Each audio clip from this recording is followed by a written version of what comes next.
around it. So this essentially becomes this kind of open work environment where the raw structure, the timber, is exposed. So again, like everything that you see is what it is. There is no finish. There is no veneer. Everything is hard-working materials. You have the kind of informal auditorium at the bottom. You can see the sort of installations exposed and weaving between the beams in the roof. The studio spaces sort of occupying a square lot each, and with the possibility to divide with curtains or with sort of glass enclosures.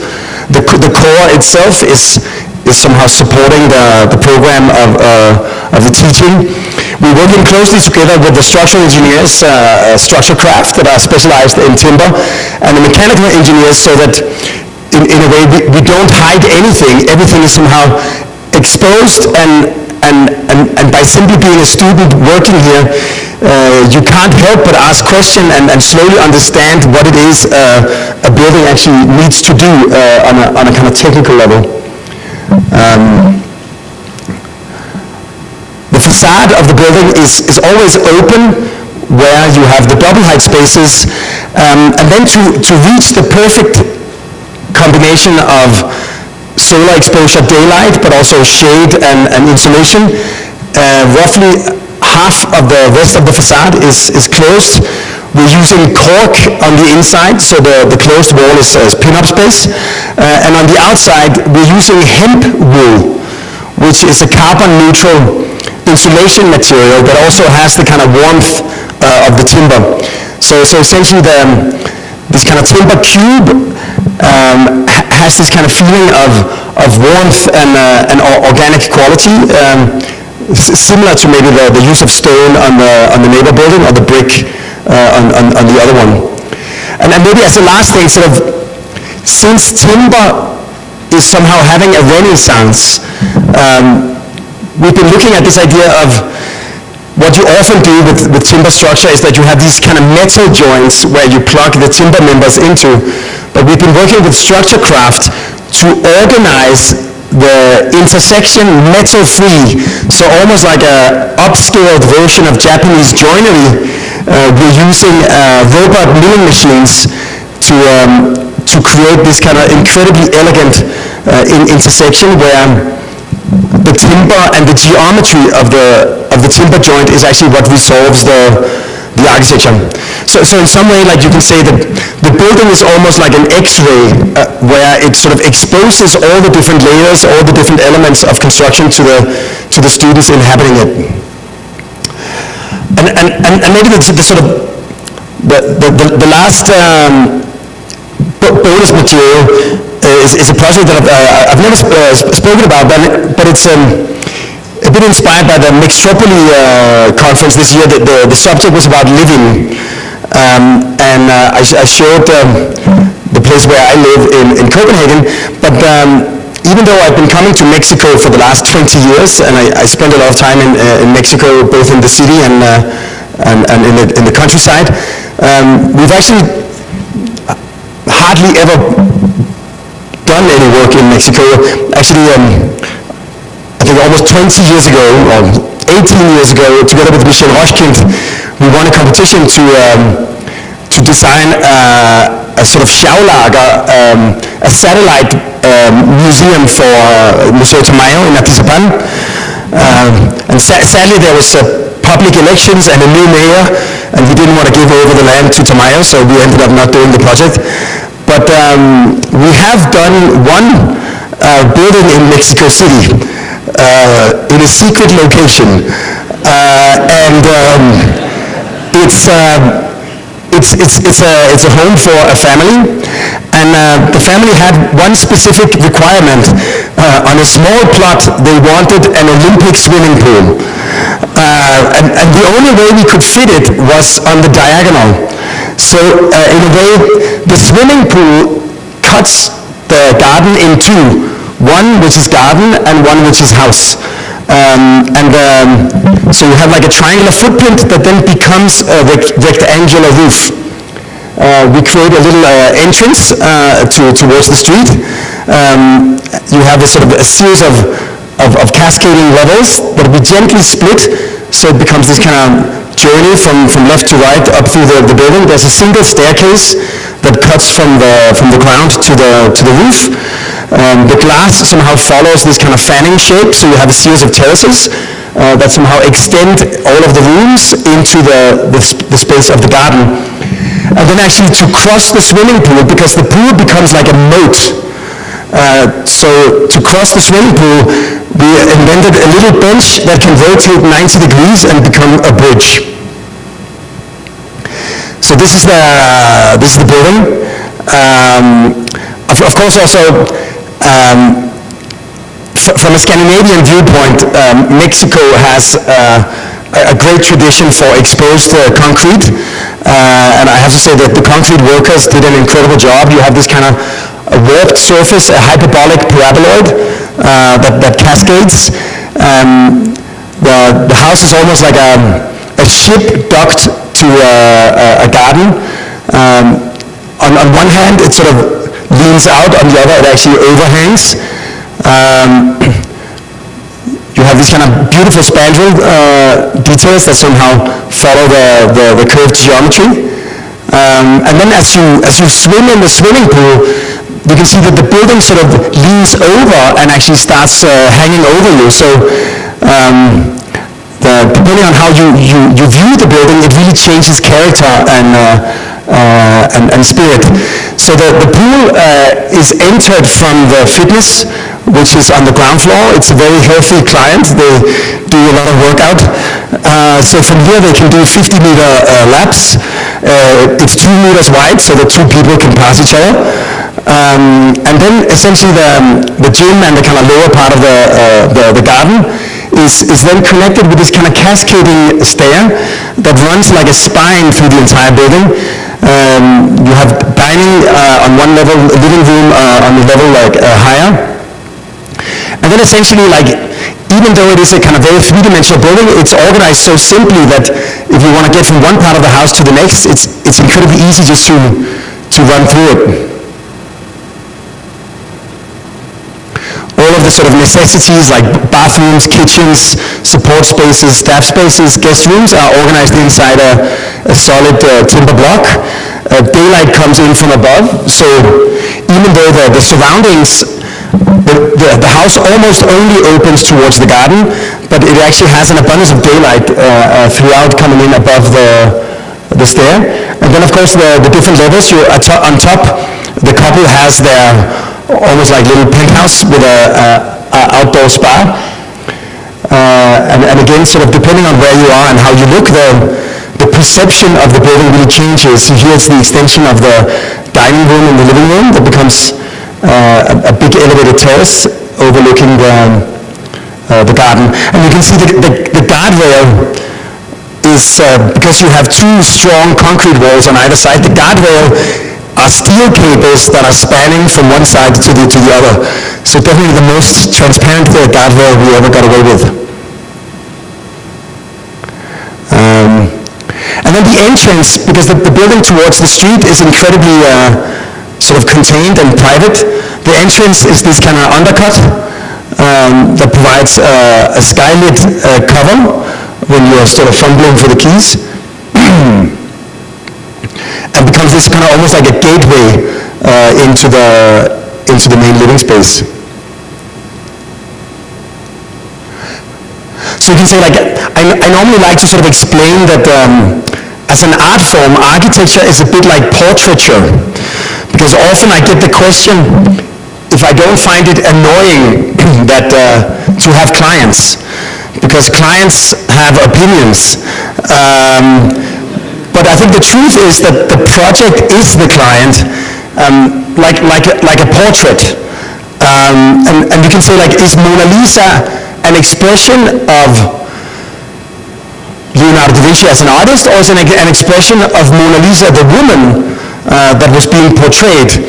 And the answer is, of course, both. That by capturing Mona Lisa, not just her likeness, but also her personality, her character, her soul, if you like, Da Vinci expresses himself as an artist. And I think in the same way, like a project like this is really a portrait of the people living there. And for instance, their obsession with fitness and with swimming was almost impossible to fit, but that difficulty of fitting the Olympic pool ended up freeing us up to imagine a house that has a lot of sculptural qualities and a lot of spatial qualities that wouldn't have existed if they hadn't insisted on a swimming pool. So that brings me to my own house. This is where I live in Copenhagen. It's a decommissioned car ferry, a piece of abandoned infrastructure that has been reinvented to sort of accommodate the life of myself and my family. Below deck you can sort of sense the shape of the boat. It's an amazing room for kids because you can actually climb on the walls and use them as slides. Upstairs I inserted like a series of wooden pavilions between the chimneys and the steering rooms. And the main sort of car deck where the cars used to park has now become this big open loft, open in both directions. You see the sun setting over the King's Palace, and you see the sun rising over Copenhagen, the waste-to-energy power plant that we designed and built. And of course, like when I see the sun rising over a mountain I made, it makes me feel like an important citizen in Copenhagen. And Copenhagen is essentially a waste-to-energy power plant that is so clean that we could turn the facade. It's so clean that the steam coming out of the chimney is cleaner than the air of Copenhagen. So we've been able to turn the facade into a man-made climbing wall, 100 meters tall. You need to be a fearless and very skilled climber. If you're not, you can actually take the elevator up inside, where you can sort of admire all the technology that scrubs particles from the fumes and captures CO2. And on the roof, it is a man-made mountain a public park where you can hike and picnic and downhill ski. Denmark famously wins no medals in the Winter Olympics. We got nothing in Sochi, we got nothing in Beijing. We hope we can change that because now the Copenhageners can actually practice at home. And I also like this idea that, by the way, this is my houseboat. So I like this idea that that in a way, like one of the new landmarks, like this is the national symbol of Denmark, the Little Mermaid, and this is a waste-to-energy power plant that turns the waste of the city into power and district heating. So this is an idea, this idea that clean technology, like the cleanest waste-to-energy power plant in the world, is not only better for the environment, it's also more enjoyable for the people that live in the city. We've called that concept hedonistic sustainability. And it's an idea we stumbled upon 25 years ago when we opened our first project. We designed the Copenhagen harbor bath that extended the life of the city into the water around it. We also designed the harbor bath in the city of Aarhus, the second city in Denmark. And you can say that when on the opening day where we saw the harbor bath open and we saw like people sort of jumping in the port, instead of sitting in their cars for hours to get to the beaches, they can suddenly jump in the port in the middle of the city, and became clear that a clean port is not only nice for the fish, it's also amazing for the people that live in it. And we thought this is a bigger idea, that the sustainable city of building not only is better for the environment, it can also be more enjoyable for the people that live in it. In other words, hedonistic sustainability. And it's a kind of almost like an oxymoron or contradiction that we've been pursuing in many ways. Because you can also say that in many ways to be an architect is to try to accommodate all of the practicalities of ordinary life and to put it together in such a way that it creates something extraordinary. That in a way the everyday is what sort of requires special attention. And we've done a series of projects that are in a way the accommodation of everyday, like multifamily housing of various kinds. Our first project ever was the VM houses, called VM because the building is somehow broken in different angles, so you don't look straight at each other, but you look out over the far views. You always have like the long views instead of looking straight across at your neighbor. The facade, we wanted to provide a good balcony, 15 square meters for every home, but cantilevers are expensive, but by making triangular balconies where you have a single tension rod that picks up the tip of the triangle, you can create this almost like a three-dimensional social space. I lived in this building for a year, and you automatically get to know all of your neighbors in a kind of three-dimensional radius around where you live. Inside, it's more like a three-dimensional puzzle of double height and triple height spaces. Next to it, we built a building called The Mountain that essentially takes a parking structure and uses it as a man-made bedrock for the homes above. You have a single funicular elevator that gives access to the apartments. And the apartments become, like all the apartments become like penthouses or houses with gardens, where you actually have almost like a suburban house with a garden, but in the middle of a dense urban context and with penthouse views. Working with the same client, we ended up doing a building called the Infinity Loop that is essentially taking shops, offices, townhouses, apartments, and another layer of townhouses and ties it together so you create a three-dimensional neighborhood where you can walk from the street level all the way to the penthouse. You have terrace houses overlooking the views. And it means that in a multifamily complex with 500 homes, the kids can actually run out the front door and run up the building and visit their neighbors. To the southwest, where you have the sunset, we lower the perimeter so the evening sun comes all the way into the courtyard and into the homes.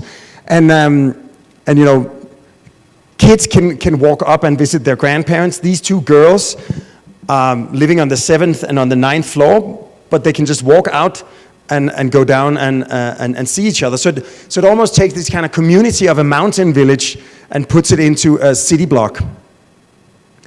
We've also designed towards affordability, affordable housing in Denmark, a system where we decided to work with modular construction. So you essentially have these modules that are prefabricated. They have 2.5 meter ceiling heights, but by only fabricating half the modules, we end up with an in-between space that is almost for free. All we have to do is put a glass facade, but as a result, it actually gets 3.5 meter ceilings. So ironically, you end up actually having almost like luxurious proportions.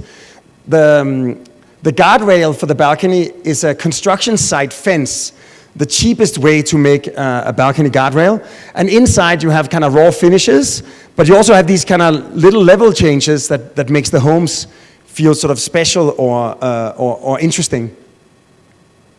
So almost like taking the necessities of building inexpensively and getting it to produce a form of generosity. We also work with modularity for a housing project in Stockholm, where by respecting the module, we can create this kind of man-made mountain with gardens. Again, the kind of wood cladding helps create privacy between the different homes. So here, from inside the balcony, you can actually look out, but you can't look over to your neighbor and vice versa. And inside, the kind of gently stepping roofscape ends up producing a series of very special apartments that have different kinds of ceiling heights. And of course, this man-made landscape of pixelated gardens on the roof. In New York, in 2010, I moved to New York and brought with me the kind of Copenhagen courtyard as a typology. This is the court scraper on 57th Street. It essentially takes the communal space of the European courtyard, puts a kind of miniature central park in the middle of the city block. So that means that, on the West Side Highway, where you have, you get a kind of oasis that even though you're right next to cars, you actually have this kind of sanctuary in the middle of the city. And as a result, it produces a striking silhouette on the Manhattan skyline. Almost like in reverse, in Amsterdam, we designed a building in the port of Amsterdam on the IJs, the main river that goes into the port. And it's like a Barcelona block of 100 by 100 in plan, 10 stories high. And to the northeast, we lift it up so you can literally sail into the courtyard that becomes almost like a marina where the local kids can go and swim. You can also hike up on the roof. It's part of a public promenade where you can get all the way to this kind of lookout. And the roof, apart from the promenade and the public terrace, is covered in photovoltaics. And as additional power source, we created a floating solar farm as part of the marina. The building is also founded on energy piles that essentially take the thermal mass of the port and uses it to heat and cool the building. So you can say these kind of examples of creating something extraordinary out of the ordinary is, and the idea of hedonistic sustainability is, I would say, the kind of core philosophy of how we work. And we call it sort of utopian pragmatism, because if utopia is this idea of a world or a place so perfect that it can only exist in the imagination or in fiction, and pragmatism, on the other hand, is to deal with the world exactly as it is, with all its imperfections, and you combine those two, it becomes a way of looking at the world that every time you are invited as an architect to design a place or a space, you have an opportunity to orchestrate this particular set of requirements in a way that it becomes like a small fragment of how you wish the world was. In a way you can make the world into your dream world, one utopian pragmatic project at the time. And I just want to show you sort of a series of examples of this. This is a furniture factory in Norway. It's the most environmentally friendly factory in the world. It's made entirely out of locally sourced timber. It's powered by local hydroelectricity. The timber facade is charred, so by gently burning the wood, it resists bugs and fungus. We negotiated with the fire department that we didn't have to cut more than 5 meters of trees, enough to have a fire truck drive around, which means that the factory workers are working inside a forest. And the forest serves as sun shading for the glass facades. The administration is located on the mezzanine level, and because the whole factory is made of timber, the columns, the walls, the slabs, the beams are already beautiful. You don't have to cover them or paint them because the timber is what they are made of. It's not a finish or an application, it's the bones of the building. There's a central courtyard for the workers that connects to the roof garden. And actually, if you visit the factory, you are welcome to walk along the facade and look into the production. All the way here, you can actually descend into this courtyard, even if the factory is closed, and you can leave again. So the factory becomes part of this journey through the forest where the company makes outdoor furniture. So it's almost like an outdoor exhibition of all of their products in a forest park.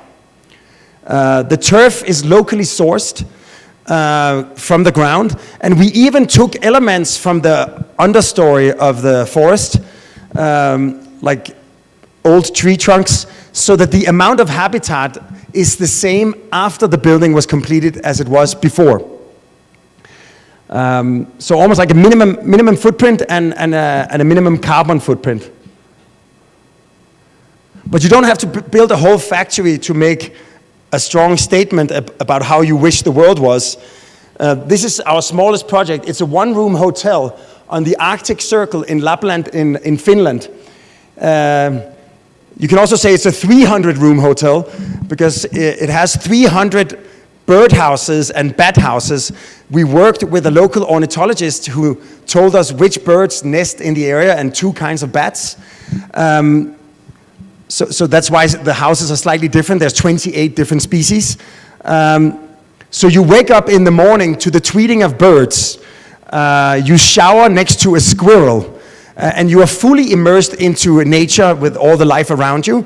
You have nature underneath you. You have nature above you. And this kind of very simple idea, when we announced the project, it generated 1 billion impressions in the first month.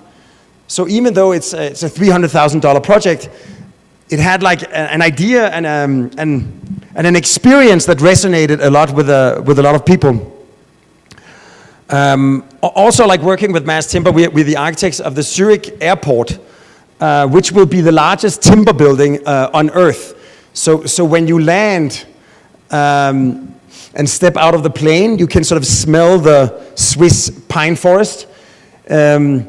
We call it almost like timber brutalism because it's a very rational building. You have these girders that allow the building to cantilever, to free up the ground for logistics. But again, like everything you see is not a cladding. The floor slab, the sloping columns, the girders in the facade, the beams and the slabs are the bones of the building, so it's the hard-working materials.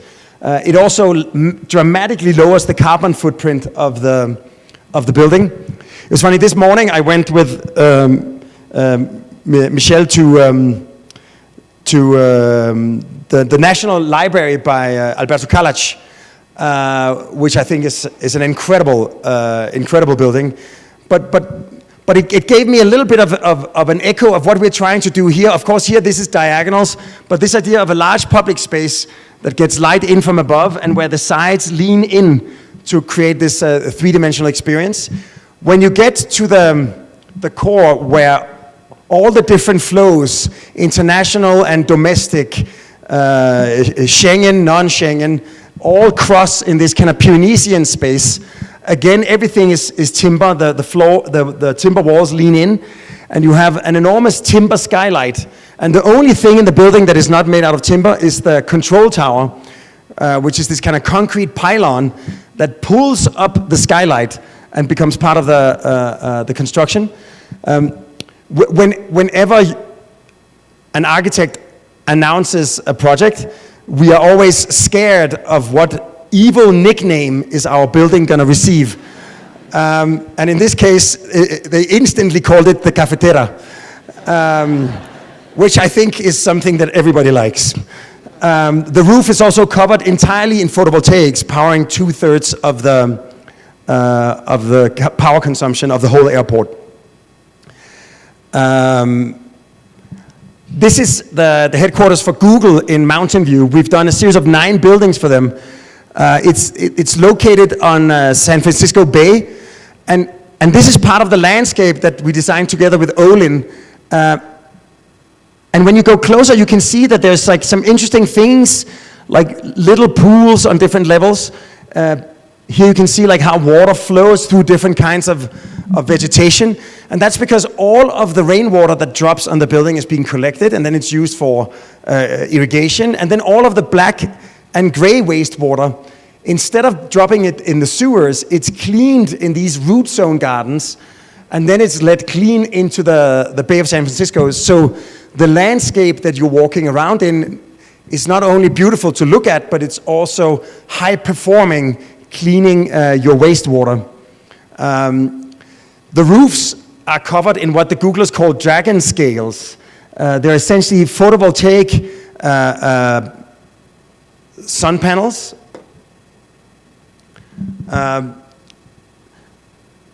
They have a gently textured surface, so they don't look like traditional sun panels, but they actually capture more light. And they're located on these like gently curving sheets. They're called catenary grid shells, and that's because the catenary curve is the most materially efficient way to make a long span. So that's why we can make these long spans incredibly thin. Between the grid shells, you have smiles, clear story windows that let in the perfect amount of daylight, so that you can say every photon that hits the building is either converted into power or it's let in to illuminate the kind of creative workplace of the Googlers. The building gradient canopy is where Google now does all of the AI for Gemini. And maybe sort of a last example of trying to integrate the active power production into the design of a building. This is a building we designed in Sevilla in Spain. It's one of the hottest cities in Europe. When we broke ground on the building this summer in June, it was 46 degrees Celsius. And the brief was to design the headquarters for the Joint Research Center for the European Commission and a public square, roughly 50-50. So we designed this solar dome or kind of pyramid of shading that is photovoltaic on the roof. That means that we create a public space where you have natural ventilation, natural shade, you have water elements to provide evaporative cooling, like in Islamic architecture. You have the kind of skinny columns that you know from the, La Mezquita de Córdoba.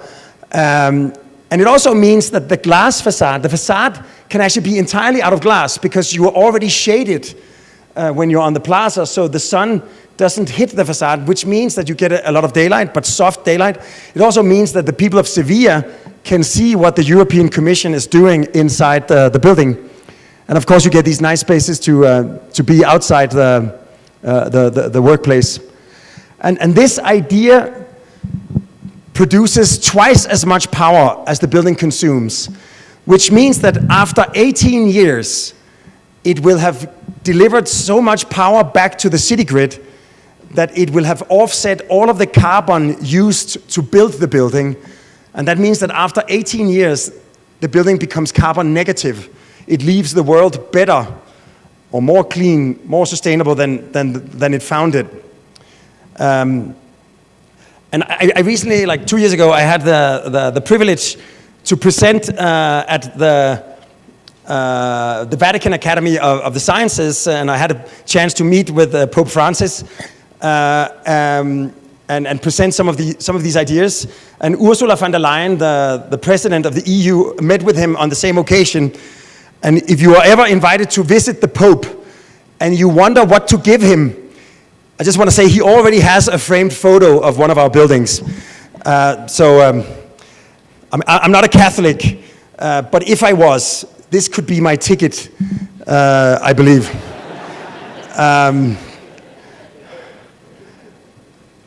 So maybe also like to talk a little bit about how buildings can be shaped by the situation that they are in. I have a few quick examples. This is a museum we designed in a sculpture park in Norway along a river. There's sculpture park on both sides of the river, and we thought, why couldn't the museum be the bridge that takes you from one side of the sculpture park to the other? It has a vertical gallery and a horizontal gallery. They're connected in this kind of rotating element in the middle. And even though it looks like a complex sculptural form, when you look closer, you realize that it's actually made out of standardized extruded aluminum profiles. Inside, it's made out of standard timber 2x4s. So even though you see curves and arches, everything is actually made out of straight elements. And all of the performance of a first grade exhibition space with air control, heating, cooling, humidity control, installations of lights, etc., is somehow integrated into this kind of very straightforward sort of ordinary material. So in many ways you can say tectonically, it is almost like creating something extraordinary out of something ordinary. It also means that the building is of course a museum, but it is also a bridge, and it is also maybe the largest sculpture in the sculpture park. So you can say in this case that the museum is really designed because of the condition it was in, that it became a bridge. This is the Danish pavilion we designed for Shanghai World Expo in 2010. And the concept of the expo was sustainable cities. And we basically decided to consolidate all of the elements that make Copenhagen more sustainable and more enjoyable, almost like an architectural landmark for hedonistic sustainability. So it has the blue bicycle lanes of Copenhagen. Copenhagen was the first city in the world to have a system of free bicycles, city bikes. So we allowed the Chinese to experience the thrill of riding a bicycle through the city instead of being stuck in a traffic jam. It also made it the perfect museum for impatient people, because you could ride through the whole exhibition in 5 minutes without missing anything. At the heart of the pavilion, we took the harbor bath, allowing the Chinese to experience how clean, if not how cold, Copenhagen harbor water is. And then we were trying to find common denominators between Denmark and China.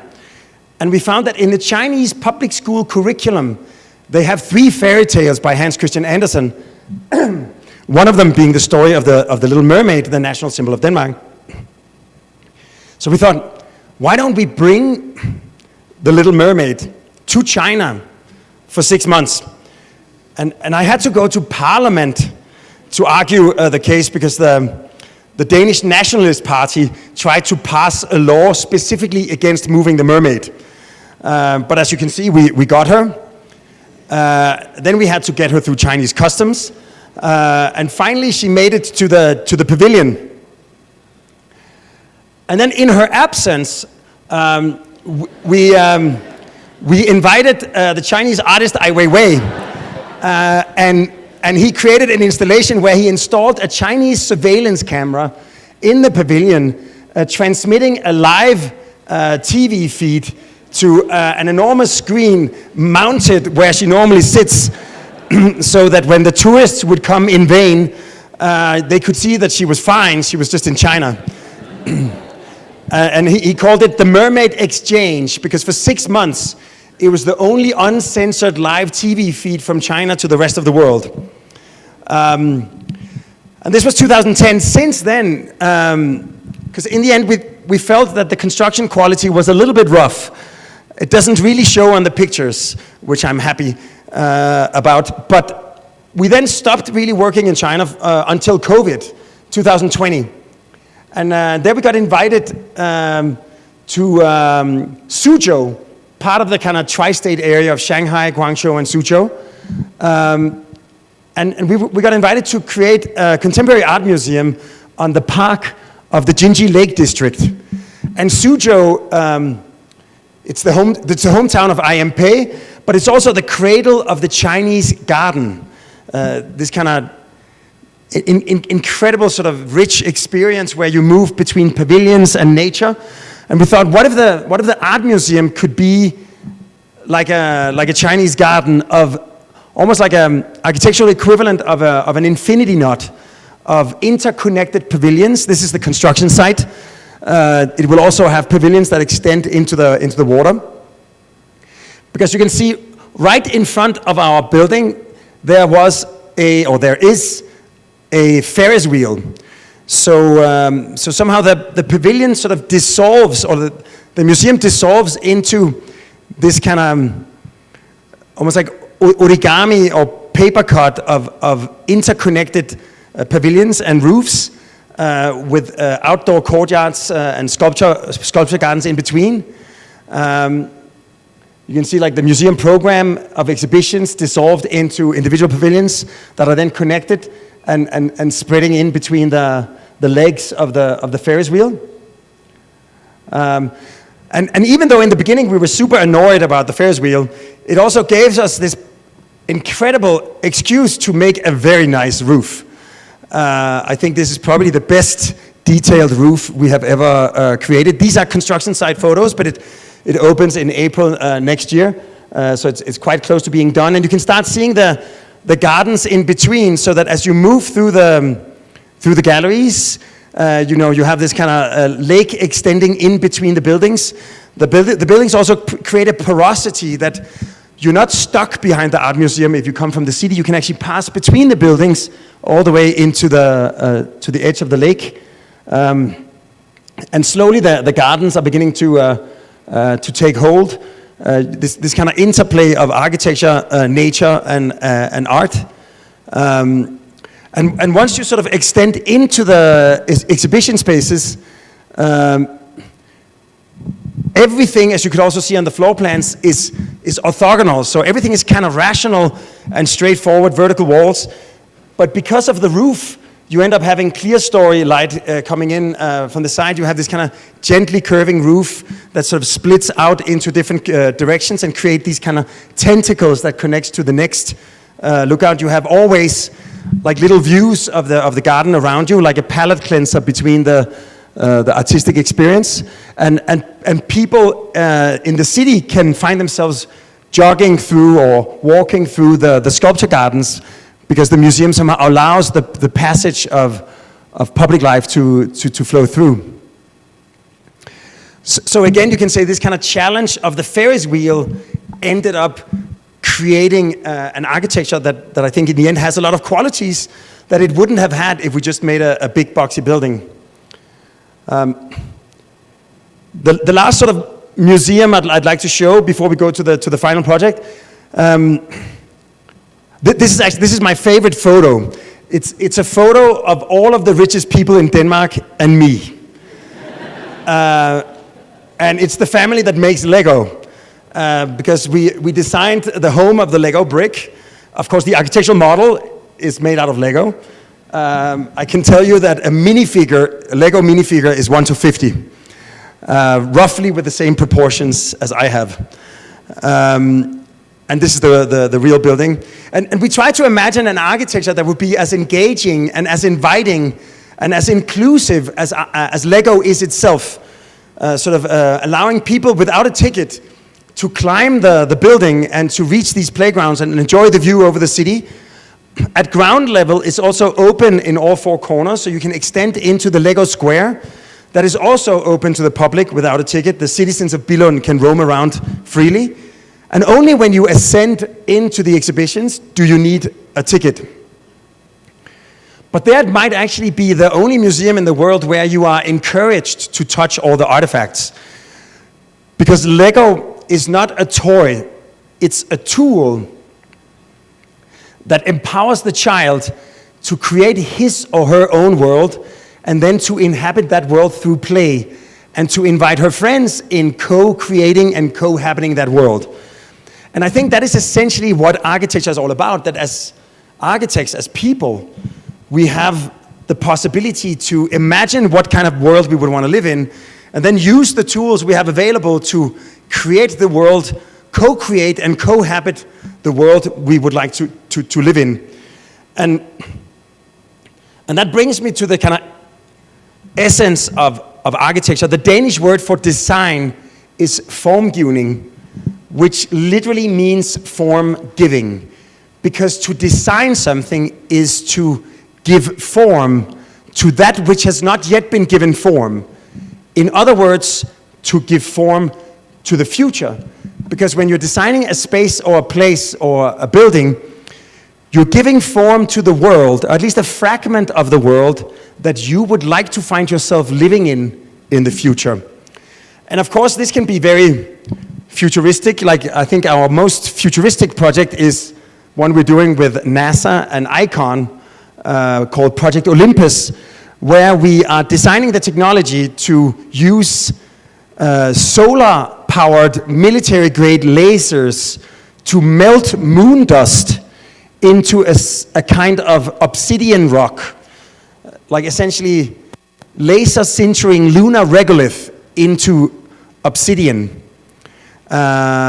In 2028, together with ICON, we're going to deliver a laser printer to NASA, and they're going to land it on the moon, and they're going to start printing some pavers, and if they pass the structural tests, it's going to unleash the funding to design permanent habitat for 4 astronauts to spend 1-month missions on the moon.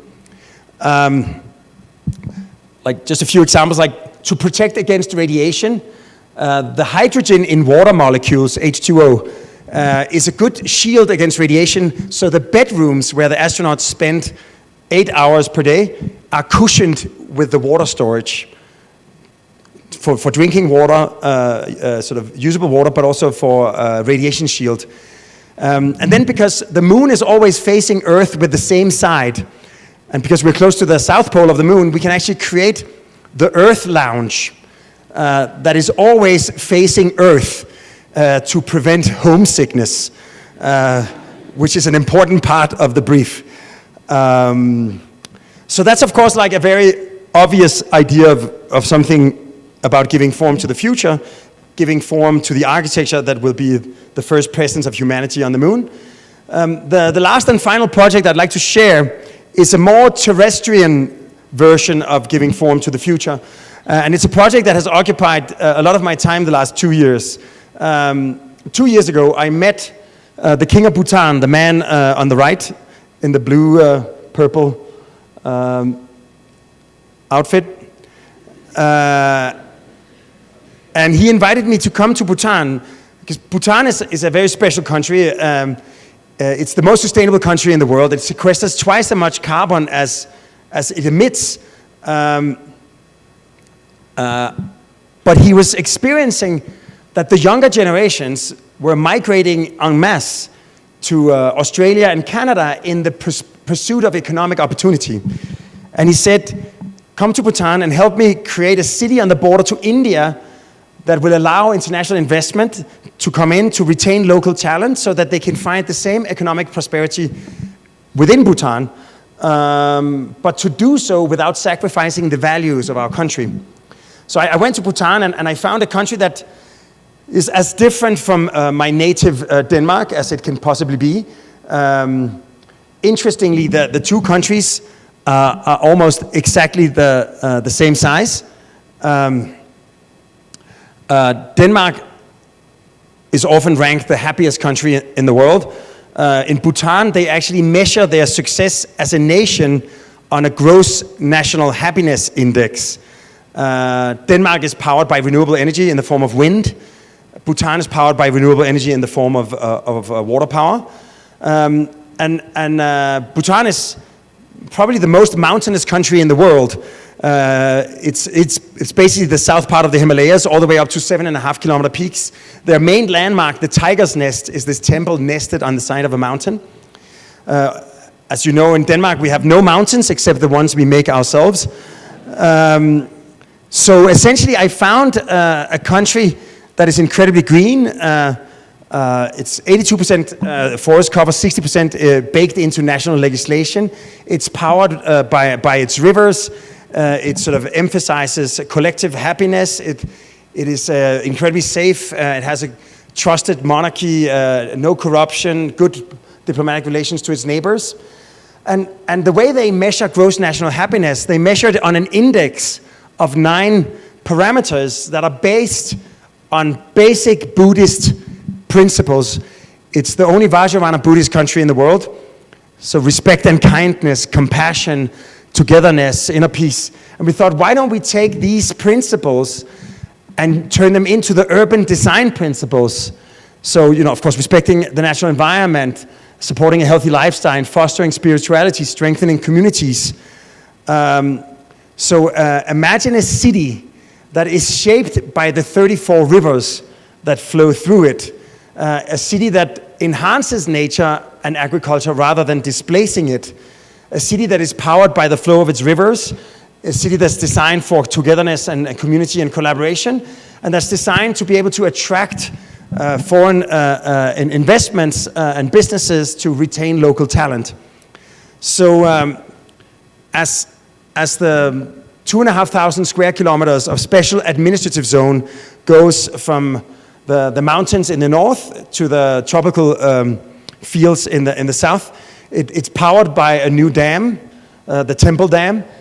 In the highlands, you have spaces for tourism, ecotourism, sort of education for spirituality and mindfulness.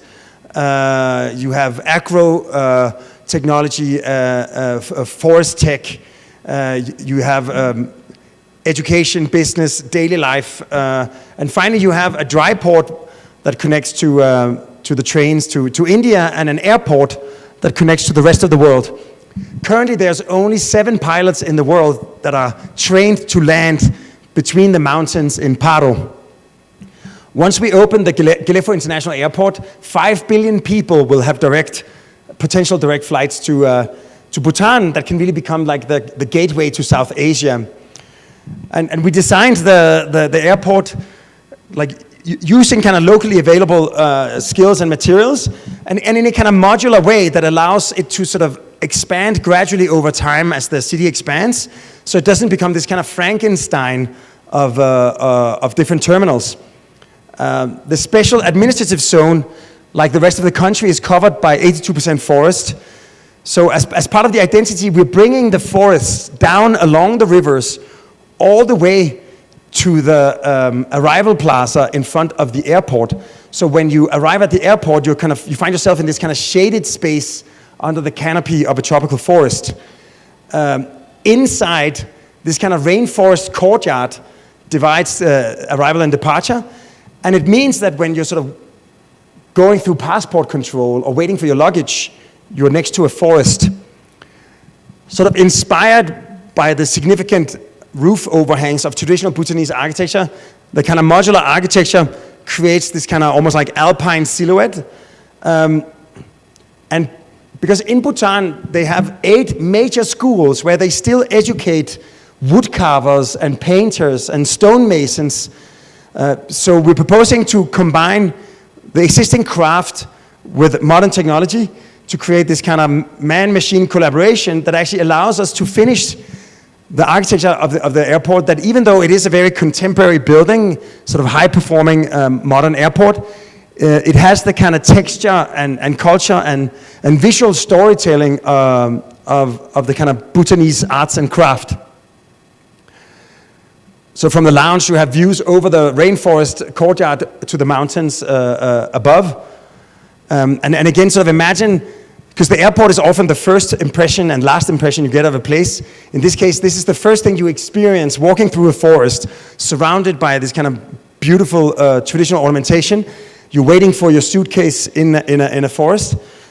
I think the biggest problem may be that people decide to stay in the airport instead of going to the final destination. And then, of course, this idea that the modularity ends up producing this kind of almost like alpine silhouette. So lastly, the city is, as I mentioned, is shaped by the rivers. The rivers, 34 rivers, deliver water into India, but they also provide migration for the elephants that go from the mountains to India. So we propose to turn the rivers into central parks that connect the mountains to the tropical plains. We create a second set of municipal parks that are part of the gravity-assisted water management. Each neighborhood is almost like a terrace in this kind of gently sloping ribbon, densifying as you get closer and closer to India. The main transportation goes east-west, and every time these kind of transportation corridors crosses the river, they become a public building. So this is what phase 1, where you already have a village, will look like once the city is implemented. You can see the dry port, the airport, and you can see these kind of neighborhoods that are shaped by the flow of the terrain. We're using locally available materials like river rocks, timber, bamboo, rammed earth. The streets are always paved permeably so the tropical rains can seep into the ground, minimizing the impact on the sewage system and increasing resilience.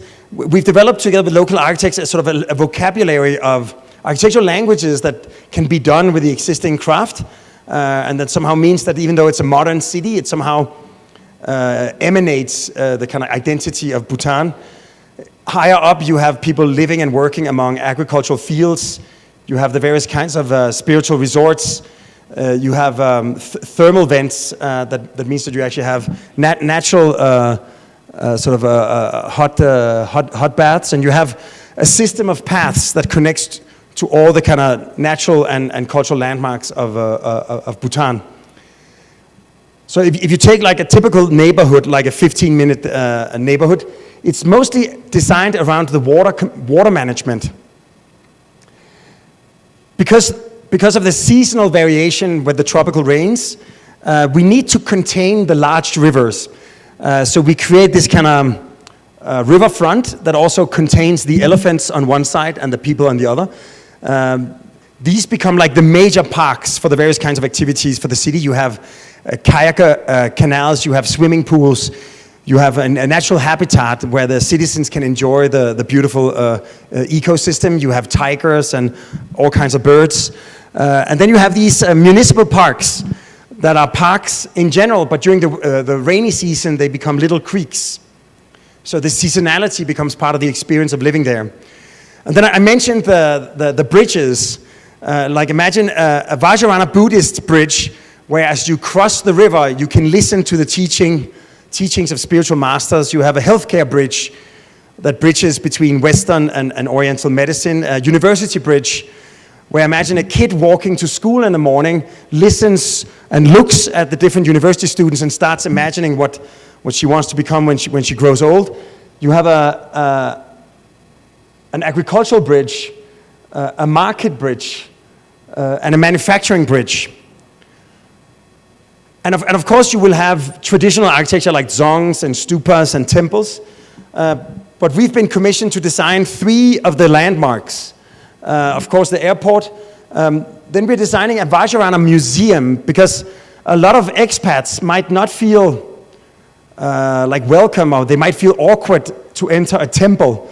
So we've created this Vajrayana museum that takes all of the elements of temples and stupas and organizes in a way where you can sort of understand the practices, you can sort of get closer to the religion, and once you've spent some time in the museum, you might feel more inclined or invited, welcome to visit some of the real temples.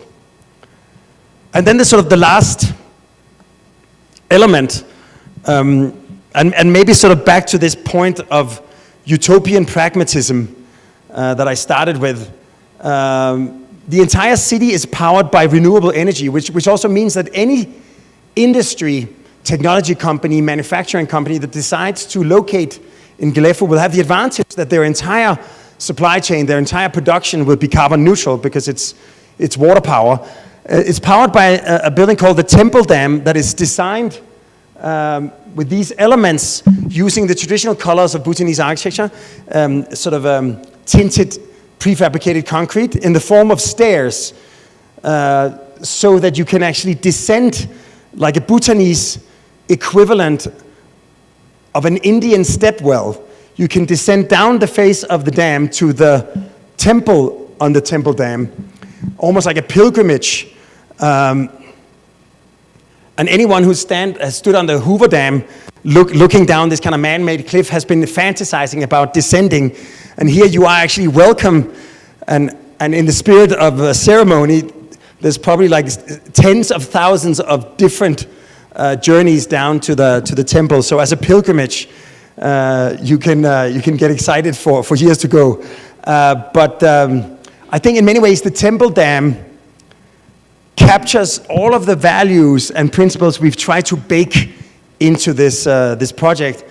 That, of course, it turns the power of nature into electrical power, it turns engineering into an artwork, and it turns the infrastructure for energy into the infrastructure for spirituality.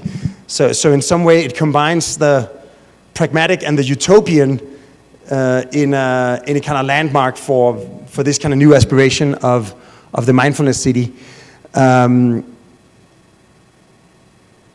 So this is the final image. I hope in many ways that, because of course also one thing that the city requires is that people learn about it, so that companies will decide to put their businesses there, so that the city can prosper and actually bring some of the Bhutanese young people back home. So in that sense, I somehow hope that the Temple Dam could become for Bhutan what the Eiffel Tower is for France, or what maybe the Mayan pyramids are for Mexico.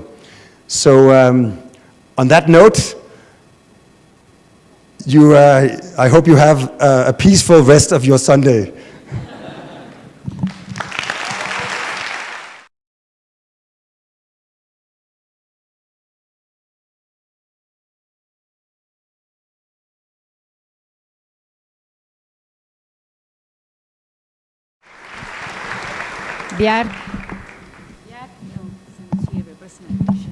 Bjarke, muchísimas gracias. Nos hiciste el domingo, nos dejaste iluminados como si hubiéramos ido a misa, así que estamos muy contentos de haberte recibido. Aquí está tu reconocimiento que la universidad te entrega por haber estado el día de hoy con nosotros, y un libro que por supuesto no es de arquitectura, pero es de la REPSA, de la Reserva Ecológica del Pedregal, de la que todos estamos muy orgullosos y felices de haber tenidote hoy con nosotros aquí.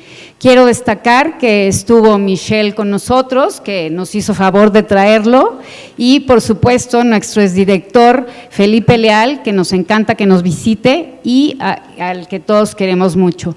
Los coordinadores de talleres, algunos profesores, pero por supuesto los alumnos que están aquí en domingo y felices de haberte tenido. Muchísimas gracias, Bjarke. Gracias, gracias. Muy bien. Very good. I'm happy to do 1 or 2 questions. Dice que puede contestar 2 preguntas, así que si quieres tomar asiento, y pues 2 preguntas, ¿quiénes serán los seleccionados? A ver. 5 minutes, no? 10 minutes. ¿Hay una pregunta?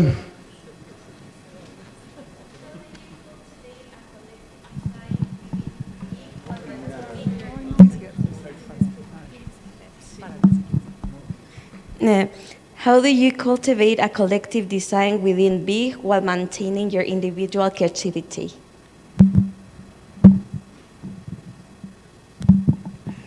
It's a good question, because I mean essentially architecture is collaborative, and when I was teaching at the various universities, like when I was teaching studio, I would always insist that my students would have to team up minimum 2 people, because often in university you work alone, but it would be the last time you will ever do that. So, and when you are collaborating, I would say, like, I think part of the secret of the way we work is that, you know, in architecture, when an architect or a student of architecture has to present their project,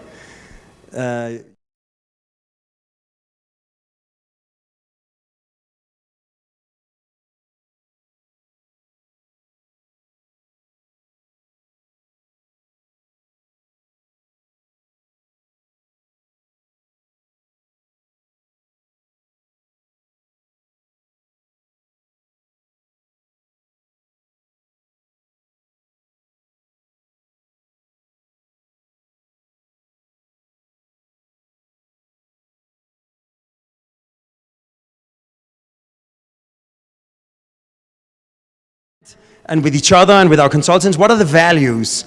And we try to identify what is the biggest problem we have to solve, what is the greatest potential we can unleash.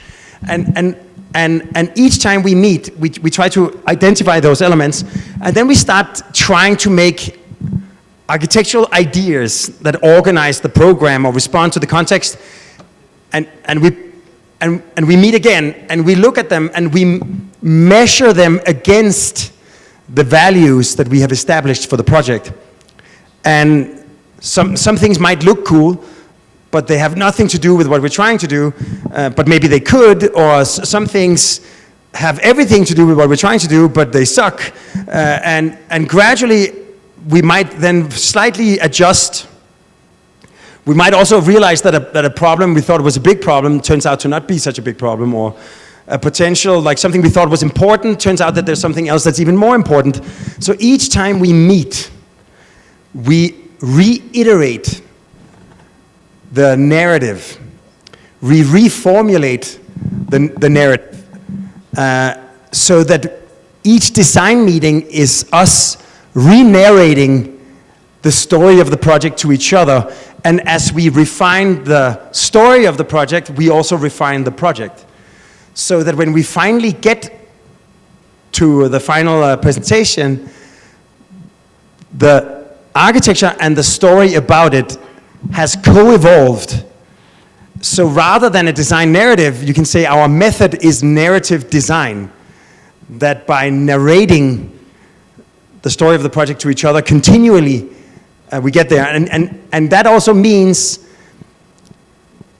that my teams are not sitting around waiting for creative genius to show up,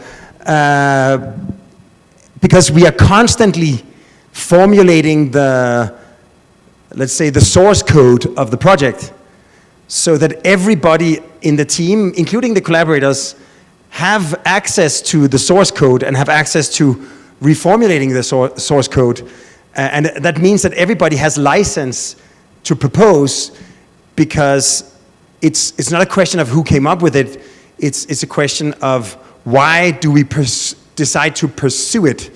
And maybe lastly, I'd like to say that, you know, I love designing, and I'm not the CEO of Big. I don't negotiate contracts or you know, schedules or Excel sheets. I'm creative director.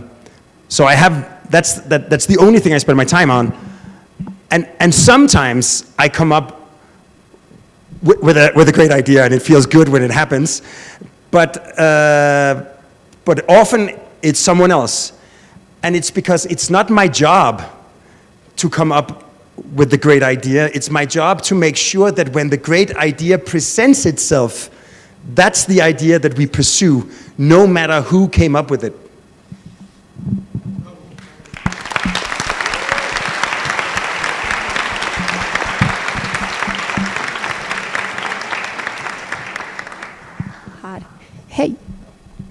Hej, jag har varit i Danmark 20 år sedan. Un poquito más arriba, un poquito más,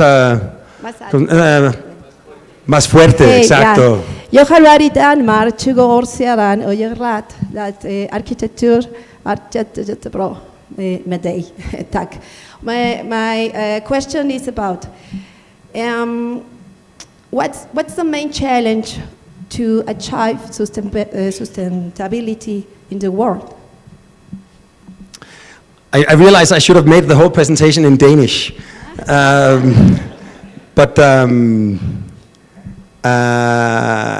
mean, I would say the energy transition is less a question of invention and even innovation. It's more a question of implementation and scale. So I think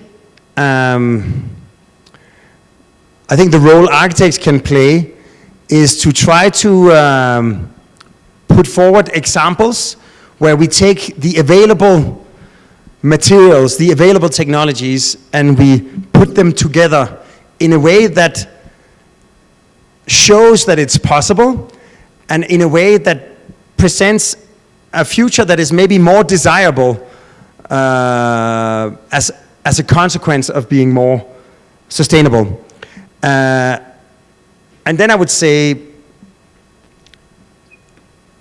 because we practice both in Asia, Middle East, Western Europe, Africa, and North and South America. Like right now, I think Europe has, with Ursula von der Leyen and the new European Bauhaus, has been putting a lot of hard legislation into the life cycle analysis requirements to get a building permit in the EU.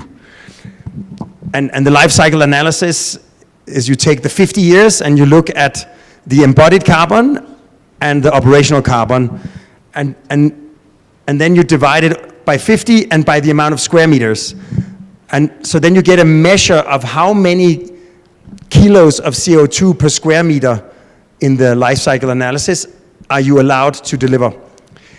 And And I think the state has to create those requirements, because otherwise it will be a competitive disadvantage to make a building that is better performing, or it can be, and only a few landmark projects that are like very high-end condos or a very important public building will end up really performing sustainably.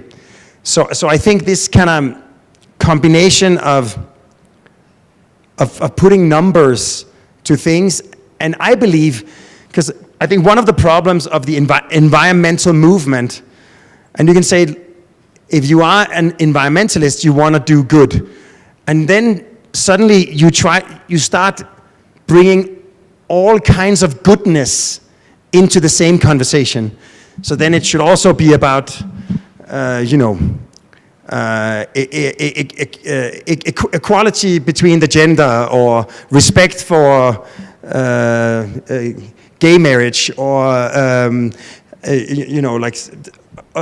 social sustainability. You start mixing all kinds of other things into the conversation, and then it becomes very difficult to measure your success. It just becomes like a lot of nice conversations about important things. So in that sense, I do believe part of really empowering the architects and engineers to do something in the built environment is to also focus, I would say, focus quite clearly on carbon emissions as something that can be measured. And then, of course, all the other things are also important, but they're part of a different discussion.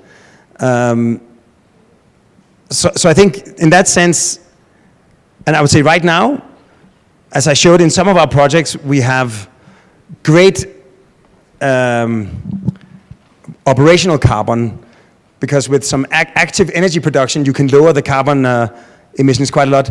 But today, the embodied carbon is the biggest challenge. Until we have electric trucks and electric machines, and everything has become electric, and that electricity is provided by renewable energy, the carbon footprint of the material industry is substantial. And then maybe lastly, I would say, I've been the guest editor of Domus, the Italian architecture, design, and art magazine for the year 2025. I'm happily very soon over, because it's a full-time job. But we've been focusing on materialism because somehow the materials and our interest and investment in the materials is an incredible source of the aesthetic quality of a project, but it's also the main source of the carbon footprint of the project. So it's really where a lot of the joy, a lot of the exploration, artistic exploration, etc., rests, but it's also where a lot of the environmental performance sits.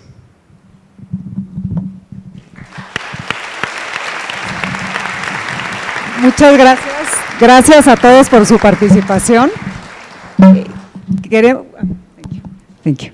We would like to invite Bjarke to sign our distinguished guest book. Y muchas gracias a todos.